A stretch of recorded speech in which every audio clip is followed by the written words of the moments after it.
বন্ধুরা সবাইকে আসসালামু আলাইকুম। আশা করছি সকলেই ভালো আছেন। দেখছেন নেট ডক্টর, সাথে আছে আমি মিলন।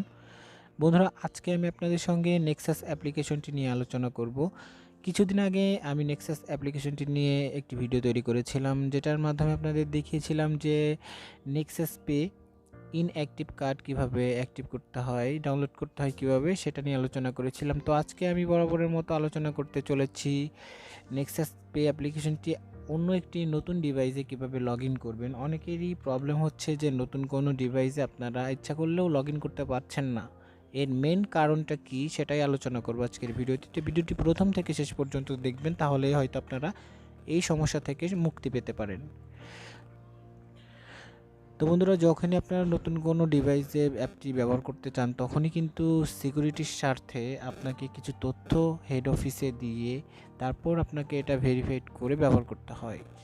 তো সেক্ষেত্রে কী করতে হবে, আপনাকে প্রথম স্টেপ ফলো করার পর, মানে আপনার নাম্বারটি দিয়ে যখন আপনি নতুন ডিভাইসে লগ ইন করবেন, লগ ইন করার পরেই আপনাকে ওই স্টেপ থাকাকালীন মিনিমাইজ করে আপনাকে কাস্টমার কেয়ারে কল করতে হবে। কাস্টমার কেয়ারে কল করার পর আপনাকে তাদের কিছু তথ্য দিয়ে সাহায্য করতে হবে, যেমন আপনার নাম, আপনার পিতার নাম, আপনার মাতা বা আপনার ভোটার আইডি কার্ডের কিছু ইনফরমেশন আপনার অ্যাকাউন্ট সুরক্ষার জন্য, আপনার অ্যাকাউন্টের স্বার্থে কিছু তথ্য তাদেরকে দেওয়ার পর তারা সেটাকে ভেরিফাইড করে দিবে।